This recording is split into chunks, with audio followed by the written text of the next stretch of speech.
ETF index mutual funds నేర్చుకుని stock మార్కెట్లో రాణించాలనుకుంటున్నారా? వెంటనే ఈ నెంబర్కి కాల్ చేయండి. నమస్తే రమగారు. నమస్తే జయ. రమగారు, జ్యోతిష్యాలు చెప్తూ ఉంటారు కదా, మనం కూడా చెప్పించుకుంటూ ఉంటాం చాలామంది. అయితే నాకు ఎప్పుడు ఒకటి అనిపిస్తూ ఉంటుంది, వాళ్ళ జాతకాలు వాళ్ళు చూసుకొని దానికి సంబంధించిన రెమెడీస్ అవి ఉంటాయి కదా, అవి చేసుకుంటారంటారా? పెద్ద క్వశ్చన్. చూసుకుంటూ ఉంటారు, గ్రహస్థితి ఇది వచ్చింది అది వచ్చింది ఇది అయింది అది అయింది చూసుకుంటారు. శాస్త్రం ముందు ఎవరు అతీతులం కాదు కదండి. కాదు, ఎవరమైనా విధికి కూడా మనం ఎవరం అతీతులం కాం ఖచ్చితంగా కదా. ఆ. జరగాల్సింది జరుగుతుంది. ఏదో మన టైం బాగలేదు రెమెడీ అవుతుందని జాగ్రత్తగా ఉంటారు, రెమెడీ చేస్తారు. బహుశా కంట్లో గుచ్చుకోవాల్సిన ముళ్ళు కాల్లో గుచ్చుకుంటుందేమో వాళ్ళకి ఉమ్, ఉమ్. తెలుసు కాబట్టి. అవును. తెలిసిన జ్యోతిష పండితుల ఇళ్లలో మరణాలు ఉండవా, అనారోగ్యాలు ఉండవా, పెళ్ళిళ్ళు ఫెయిల్ అవటాలు అవి జరగవంటావా? వాళ్ళకి జరుగుతాయి, తప్పించుకోలేరు. హోనీ అంటారు, విధి అంతే. దాన్ని తప్పించుకోవడం ఎవరి వల్ల కాదు కదా. కాకపోతే చూసుకునే ఉంటారనే అనిపిస్తుంది నాకు. ఈ టైం బాగుంది, పిల్లలకి ఈ టైం బాగుంది, ఇది వివాహ సమయం, అలాంటివి చూసుకోగలుగుతారు ఎవరైనాను. దీని మీద ఒక మంచి కథ ఉంది, వాళ్ళ సరదాగా ఉంది. ఓకే. దినదిన గండ కథ పేరు. దినదినగండు నూరేళ్ళ ఆయుష. దినదినము గండమే కొంతమందితోటి. అలాంటిది పూర్వము ఒక రాజుగారు ఉండేవారు. ఈయన పేరు ఏం చెప్పుకుందాం, ఒక రాజవర్మ అనుకుందాం. పేర్లు మర్చిపోయాయి, చాలా రోజులైంది చదివి. ఈ రాజవర్మ గారు మహాకఠినుడు. ఆయనకి ఏది తోస్తే అది అయిపోవాలి, ఎలాగంటే అలాగా. ఆయన ఏదైనా ఒక మాట అడిగి పైగా ప్రథమ కోపి ఆయన. అంటే కోపం వస్తుంది, ముందు కోపం వస్తుంది, తర్వాత కత్తికి పని చెప్తాడు, ఆ తర్వాత ఆలోచిస్తాడు. ఓ. చాలా మందిని చంపేశాక వాళ్ళు అయ్యో వీళ్ళు నిర్దోషులు అని తెలిసేది. అయిపోయింది నేను రాజుని అనుకునేవాడు. అయితే ఈయనకి సమయజ్ఞుడని ఒక జ్యోతిష పండితుడు ఉండేవాడు ఆయన ఆస్థానంలో. ఓకే. ఆయన అంటే భలే ఇష్టం ఆయనకి. ప్రతి పనికి ఏమండి సమయజ్ఞుడు గారు ఎలా ఉంది మన పరిస్థితి అని అడిగేవాడు. ఆయన ఏదో లెక్కెట్టి బాగుంది ప్రభు చెయ్యండి అనేవాడు, చేసేసేవాడు. ఈయన చెయ్యొద్దు అంటే ఆయన కోపం వస్తుందని భయంగా ఉండేది. అది నచ్చినా నచ్చకపోయినా చేసేసుకోవాలి. కొంచెం ముందు వెనకగా చెప్పేవాడు, ఒక వారం ఆగి చేస్తే బాగుంటుంది అలా చెప్పేవాడు. అయితే ఈ రాజవర్మ ఒక విచిత్రమైన ఆలోచనలు చేసేవాడు అనమాట. పక్క దేశపు రాజు ఆయనతోటి కొంచెం ఫ్రెండ్షిప్ ఉండేది, కానీ ఆ దేశాన్ని, ఆ చిన్న ఊరిని ఆక్రమించేసేయాలని ఈయన కోరిక, పక్క రాజ్యాన్ని. దానికి ఈజీ మెథడ్ ఏంటంటే, వాళ్ళతోటి ఫైటింగ్ చేయడం మన వల్ల కాదు. ఈజీ మెథడ్ ఏంటంటే, ఆయన్ని సరదాగా రమ్మని పిలిచి, ఆయన నేను ఎక్కడో కలుసుకుంటాం, ఆయన బంధించేస్తా. రాజు దొరికిపోయాక ఇంకేముంది అని ఒక ఊహ చేశాడు. తను గెలవలేడు, గెలవడం తన వల్ల సైనిక బలం ఎక్కువ. ఓకే. పైగా వాళ్ళకి దూరదర్శి అనే ఒక మంత్రి ఉన్నాడు, వాడు మహా తెలివిగలవాడు ఆయన. అతను ఉండగా ఈ రాజును జయించడం కష్టం, సైనిక బలం కూడా వాళ్ళ మీద మనకు ఒక రవ్వ తక్కువే.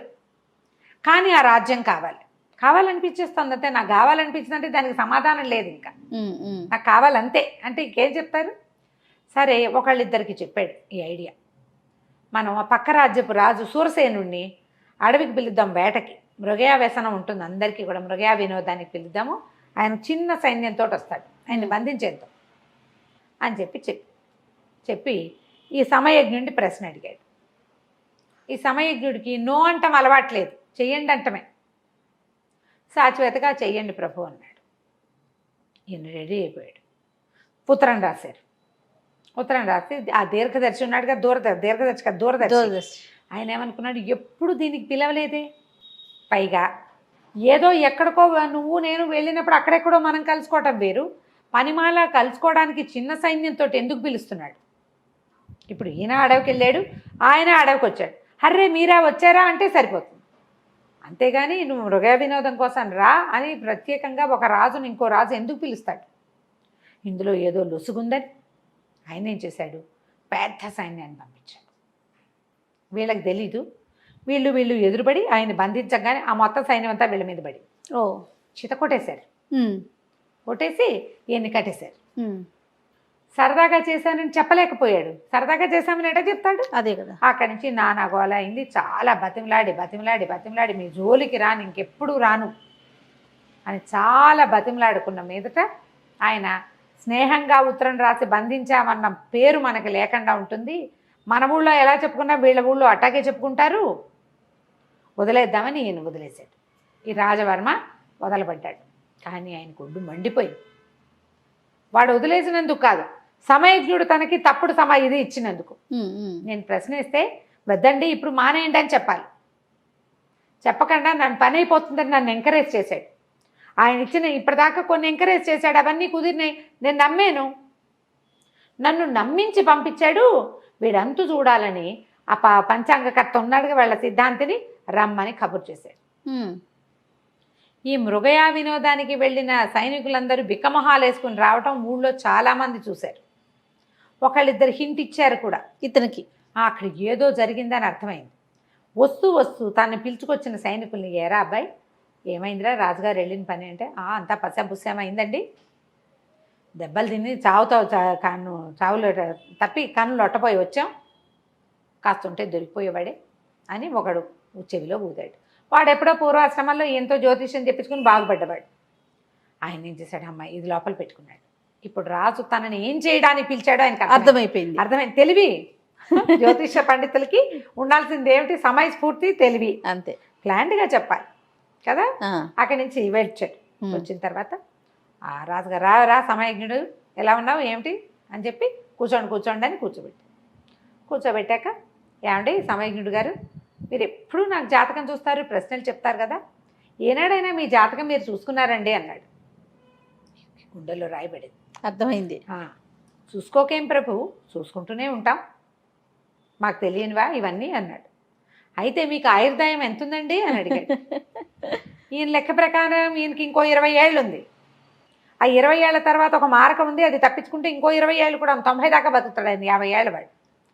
బాగా ఆలోచించి, ఆయుర్దాయానికి ఏముంది ప్రభు, జ్యోతిష్యానికి పార్వతీదేవి శాపం ఉందండి, పూర్తిగా నిజం కాదు, పూర్తిగా నిజం అవ్వదు, కాకపోతే ఒకటి ఉందండి, నాకు ఆయుర్దాయం ఎప్పుడైనా తీరిపోవచ్చు, ఎప్పుడైనా పోవచ్చు, ఇవాళ పోవచ్చు, రేపు పోవచ్చు, ఎల్లుండి పోవచ్చు.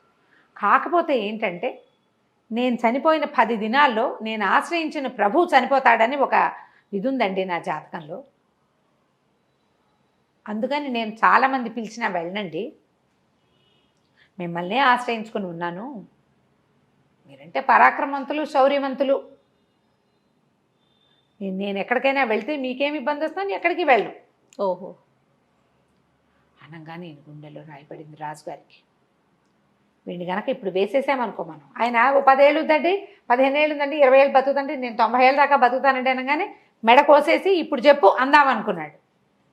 ఇప్పుడు వీడు మెడ కోస్తే ఆయన ఇంకో వాక్యం చెప్పాడు, నేను చచ్చిపోయిన 10 రోజుల్లో ప్రభువు చచ్చిపోతాడని. ఈయన ఆశ్రయించిన ప్రభువు ఎవరు? ఆయనే కదా, తను. నేను దొరికిపోతా కదా. అందుకని సరే అలాగండి, చాలా బాగుంది, ఈసారి మీరు చెప్పిన పని బాగా అవ్వలేదు, మళ్ళీ కొంచెం చూసి ముహూర్తాలు అవి పెడుతుండండి, భారతీయ శాపం ఉంది కాబట్టి నా పని అవ్వలేదు అని అనుకుని, ఒరే సమయజ్ఞుడి గారికి శాలువా కప్పి ఇంట్లో దింపిరండిరా అని పంపించేసే. ఈయన ఈ రాజుగారి కొలువు దిన గండం, ఆయనకు ముందు నుంచి భయమే, ఇవాళ తప్పించుకున్నాం, మళ్ళీ ఎప్పుడు తప్పించుకోవాల్సి వస్తుందో ఏం చేస్తామో అని అనుకుంటూ ఇంటికి పోయాడు. చూడు కథ కంచికి మనం ఇంటికి. కానీ ఎంత తెలివిగా ఆలోచించాడు చూడండి. ఎప్పుడు కూడా అదే, మనమేమో కోటప్పకొండ వెళ్ళామా, ఒక చిలక జోస్యం చెప్తున్నారు, మా చిన్న అబ్బాయి పైనుంచి దిగొస్తున్నాడు, వాడు పంచ కట్టుకుని ఒక పెద్ద లాల్చి వేసుకుని ఉన్నాడు, కొంచెం వెయిట్ లిఫ్టింగ్ కదా, కొంచెం దీన్ని చూడంగానే ఆ చిలక జోస్యం వాడు, పెద్ద అధికారంలోకి వస్తావు నాయన నువ్వు అని ఇలా చెప్పాడు. ఇప్పుడు వీరు చక్కగా ఉన్నవాడికి నీకు అధికారంలోకి వస్తావు అలాంటివి చెప్పాడు అనుకో, ఇంట్రెస్ట్ వస్తుంది వాడికి, ఇంట్రెస్ట్, రాజ్యాధికారం వస్తుంది, నీకు పదవులు వస్తాయి, సంపాదన వచ్చేస్తుంది.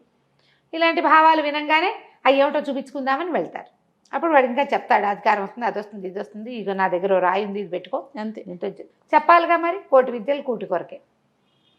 జ్యోతిష పండితులు ఏం చేస్తారు, జాతకం చూసి ఏదైనా ప్రాబ్లం ఉంటే నువ్వు ప్రాబ్లం ఉంది పోతావు లాంటివి చెప్పరు. అవును కదా, నాయన ఇబ్బంది ఉంది, దానికి పరిష్కారం ఇది, ప్రయాణాలు అవి చేయబోకండి, ఈ సమయంలో ప్రయాణాలు చేయబోకండి, వివాహం ఈ సమయంలో చెయ్యొద్దు, ఏదైనా వివాహం చెడుతుంది అని అంటే తెలివైన వాక్యాలు చెప్తారు. వాళ్ళు సస్టైన్ అవుతారమ్మా. ఇది గురువు బాగోలేదు, లేదా వీడు నీచంలో పడ్డాడు, వాడు ఉచ్చంలో ఉన్నాడు, వాళ్ళు మొత్తం అంతా కలిసి ఒక చోట ఉన్నారు, ఈయన వక్ర దృష్టితో చూస్తున్నాడు, ఈ వివరం అంతా చెప్తారు, నీకు అర్థమైనా కాపోయినాను, అంతే, నువ్వు గుర్తుండవు కూడా. ఇవి చెప్పాక అప్పుడు ఏం చెప్తారు, ఇలాంటి ప్రాబ్లమ్స్ ఉన్నాయి కాబట్టి వెళ్ళొద్దు, చెయ్యొద్దు, లేదా ఇది విధి, ఇది చెయ్యాలి, నువ్వు రోజు చేసుకో అలాంటివి చెప్తా అంటే దీనివల్ల ఆ గ్రహస్థితి అంత భయంకరంగా ఉంది, కొంచెం శాంతించి చెప్పాక కంట్లో గుచ్చుకోవాల్సిన ముళ్ళు కాల్లో గుచ్చుకుంటుంది, అంతతోటి పోతుంది. ఆశ్రయించడం మంచిదే, కాకపోతే గుడ్డిగా వెళ్ళకుండా కొంచెం మనది కూడా చూడాలి, ఆలోచించుకుని చేయాలి. రైట్. నమస్తే అండి. నమస్తే.